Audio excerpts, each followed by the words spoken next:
تو پھر آپ ایک اور پرسپیکٹو سے جینے لگتے ہیں کہ یار میں تو گھن کے کیڑے سے بن رہا ہوں بشر. مجھے تو یاد ہے کہ میں گھن کے کیڑے کی طرح تھا، اسفل السافلین میں سے شامل تھا، اور میں اپنے اوپر محنت کر کے کسی نہ کسی طرح بشر بننے کی کوشش کر رہا ہوں، کسی نہ کسی طرح اس مقام پر پہنچنے کی کوشش کر رہا ہوں کہ میں بشریت کے تقاضے پورے کر دوں اور سرخرو ہو جاؤں اس میدان میں. آپ بندر کی بات کرتے ہیں. مطلب چھوڑیں اس پرانی بات کو کہ جناب ہماری ایوولوشن کی ابتدا کہاں سے ہوئی تھی. وہ اقبال نے یہ بات کی ہے نا کہ خرد مندوں سے کیا پوچھوں کہ میری ابتدا کیا ہے، کہ میں اس فکر میں رہتا ہوں میری انتہا کیا ہے. کہ میں تو اپنی ذاتی ایوولوشن کے چکر میں ہوں کہ میں نے مرنے سے پہلے کتنا نور اپنے قلب کے اندر حاصل کر لینا. آپ ایوولوشن کی فضول بحث میں پڑے ہوئے ہیں کہ ہم بندر سے کے کزن ہیں یا بندر ہمارے کزن ہیں اور ہم ایوالو کیسے ہوئے ہیں. تو گھن کے کیڑے سے بن رہا ہوں بشر. آپ بندر کی بات کرتے ہیں. دل کی گہرائی دیکھ لیں جو لوگ کب سمندر کی بات کرتے ہیں. وہ پنجابی میں کہتے ہیں دل دریا سمندروں ڈونگے کون دل آندیاں جانے ہو. کہ جو دل دریا ہیں وہ تو سمندروں سے بھی ڈونگے ہوتے ہیں، سمندروں سے بھی گہرے ہوتے ہیں.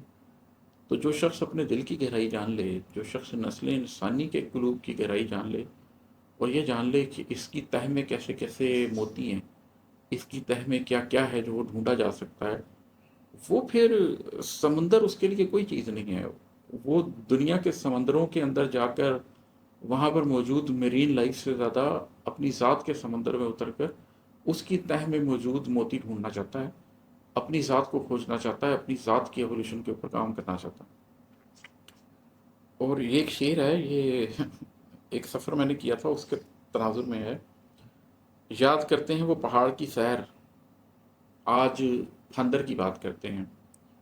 اگر آپ میں سے کبھی کسی نے گلگت شہر سے ٹریول کیا ہو گاہ کچھ کی طرف اور پھر آگے یاسین ویلی وغیرہ کراس کی ہو اور پھر وہ اس طرف گیا ہو جہاں پر پولو فیسٹیول ہوتا ہے، تو رستے میں ایک بڑی خوبصورت جگہ آتی ہے جس کو پھندر کہتے ہیں.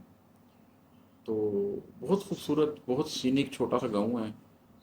دریا ہے اس کے ساتھ ہی بہت اونچے اونچے پہاڑ ہیں، دریا کے بیچ میں کچھ جزیرے ہیں، ان کے اوپر کچھ لوگوں نے بڑے خوبصورت ریزورٹس بنائے ہوئے ہیں. تو نہایت ہی دلکش جگہ ہے جہاں پر آپ ٹائم اینڈ اسپیس ایک طرح سے آپ کو جا کے لگتا ہے کہ رک گئے ہیں، اور آپ کو محسوس ہوتا ہے کہ آپ بیٹھ کر اپنی روح سے بات کر سکتے ہیں، اپنی ذات سے بات کر سکتے ہیں. تو ایک زمانے میں بھی وہاں سیر کرنے گیا تھا، تو اس حوالے سے ہے کہ یاد کرتے ہیں وہ پہاڑ کی سیر، آج پھندر کی بات کرتے ہیں. اور ہے کہ بے ہنر بے شعور شخص عماد، بے ہنر بے شعور شخص عماد کس مچھندر کی بات کرتے ہیں.